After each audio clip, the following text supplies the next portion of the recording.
আমি এই মুহূর্তে যাব ইসকনের সন্ন্যাসী, সিনিয়র সন্ন্যাসী ভক্তি বিজয় ভাগবত মহারাজ রয়েছেন আমাদের সঙ্গে। ভক্তি বিজয় মহারাজ বারবার বাংলাদেশে গিয়ে প্রচার করেছেন, বাংলাদেশে বহু সময় কাটিয়েছেন, মায়াপুর ইসকন সহ বিভিন্ন জায়গায় তিনি প্রচার করেন। মহারাজ, এই মুহূর্তে দাঁড়িয়ে প্রধানমন্ত্রী গতকাল ঐক্যের কথা বলেছেন, বাংলাদেশের হিন্দুরা তথা ভারতবর্ষের হিন্দুরা ঐক্যবদ্ধ হন, এমনটাই বার্তা প্রধানমন্ত্রী। তিনি বলছেন এক হ্যায় তো সেফ হ্যায়।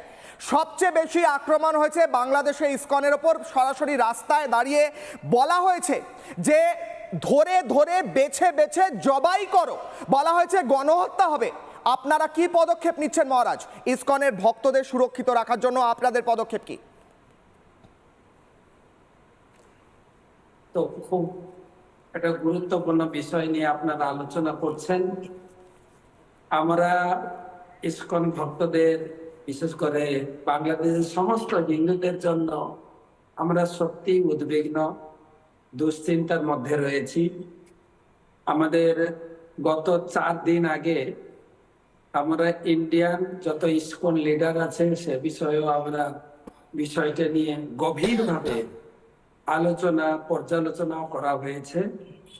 আমরা এ বিষয়ে আমাদের ঊর্ধ্বতন কর্তৃপক্ষ চিন্তা করছেন, বাংলাদেশ সরকার এবং ভারত সরকার, তাদের সঙ্গে আমরা একটা আবেদন রাখবো যাতে আমাদের সুরক্ষিতভাবে সহাবস্থান ভাবে আমরা আমাদের জায়গায় থাকতে পারি, আমরা আমাদের নিজের জীবন এবং সমস্ত হিন্দুদের জীবনকে সুরক্ষিত করতে পারি।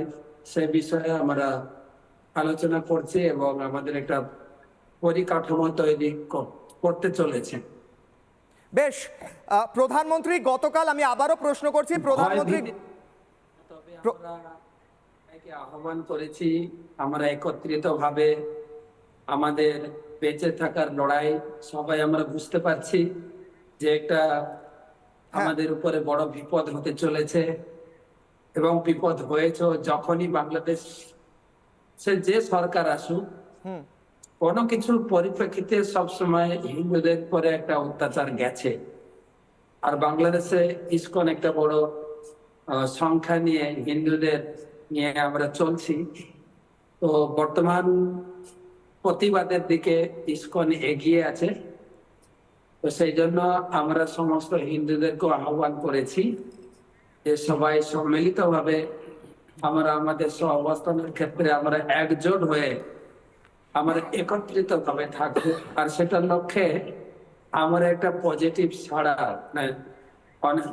বেশিরভাগ হিন্দু আমাদের সঙ্গে আমরা একসঙ্গে দাঁড়িয়েছি, পথে নেমেছি এবং এর একটা বিহিত ব্যবস্থা করার জন্য আমরা প্রার্থনা জানিয়েছি বর্তমান সরকারের কাছে। এই বিষয় নিয়ে তারাও চিন্তা করছেন এবং এদিক থেকে আমাদের ইন্ডিয়ান যত লিডার আমরা আছি সেদিক থেকে আমরা সবসময় চিন্তা করছি কিভাবে সারা বিশ্বের আমাদের যে জিবিসি আছে তাদের কাছেও একটা আবেদন রেখেছি। বেশ, আপনারা আবেদন রাখছেন এবং গোটা বিশ্বের ইসকনের লিডারশিপ একসঙ্গে এই বিষয়ে কাজ করছেন এবং সরকারকে পদক্ষেপ নিতে বলছেন। এই কথা হয়তো এখন এই মুহূর্তে কট্টরপন্থীদের কানেও যাচ্ছে, তারাও বুঝুন বিষয়টা। আমি এর পরের প্রশ্ন করব, আজিজুল্লাহ রয়েছেন আমাদের সঙ্গে। আজিজুল্লাহ, সরাসরি একদম সিম্পল প্রশ্ন আপনাকে। প্রধানমন্ত্রী যদি বলে থাকেন এক হ্যায় তো সেফ হ্যায়, বাটোগে তো কাটোগে, এর মধ্যে তো একটা অমোঘ সত্য লুকিয়ে রয়েছে। যে কোনো সম্প্রদায় একসঙ্গে থাকলে তারা সুরক্ষিত থাকবে, তারা ভাগ বাটোয়ারা হলে তাদের উপর আক্রমণ আসবে, যা আমরা বাংলাদেশে দেখছি। বাংলাদেশে অত্যন্ত কদর্যভাবে আক্রমণ চলছে, আমরা ভিজুয়াল আজকেও দেখালাম, আজকেও আক্রমণ হয়েছে। আপনি কি বলবেন? প্রধানমন্ত্রীর বক্তব্যকে সমর্থন করছেন তো? বলুন। তুমি যদি বলে প্রধানমন্ত্রীর বক্তব্য, তাহলে পরে ঠিক বলেননি। কারণ তিনি যদি বলেন যে ভারত রাষ্ট্রের ঐক্যের কথা যদি বলেন প্রধানমন্ত্রী হিসাবে, তাহলে ঠিক বলেছেন। আর যদি বিজেপির নেতা হিসাবে, বিশেষ করে হিন্দুত্ববাদী সাম্প্রদায়িক শক্তি রাজনৈতিক দল বিজেপি, সেই দলের নেতা হিসাবে যদি বলেন, তাহলে তিনি ঠিক বলেছেন। হিন্দুত্বের ঐক্য অবশ্যই ওনার দিক থেকে ঠিক বলেছেন। আমরা তো দেখব, তুমি যেহেতু প্রধানমন্ত্রী কথাটা বললে, আমার দেশের প্রধানমন্ত্রী সকল ধর্মের, সকল বর্ণের, সকল জাতির তিনি নেতৃত্ব দিচ্ছেন এবং এই দেশে একটা সংবিধান রয়েছে, যে সংবিধানটা হচ্ছে সেকুলার কনস্টিটিউশন। এই কনস্টিটিউশন মোতাবেক সকল ধর্মের, সকল বর্ণের মানুষের প্রতি সমদৃষ্টি রাষ্ট্র দেবে, এটা একদম বিধিবদ্ধভাবে রয়েছে। সেই জায়গায় আলাদা করে হিন্দুত্ব এবং তাকে ভিত্তি করে এক হ্যায় তো সেফ হ্যায় বা বাটেঙ্গে তো কাটেঙ্গে, এর মধ্যে থ্রেড কালচার, এই গোটা এই বাংলাতে থ্রেড কালচার একটা বক্তব্য উঠে আসছিল, গোটা ভারতবর্ষের যে একটা থ্রেড কালচার চলছে সেটা আবার নতুন করে প্রমাণ হলো।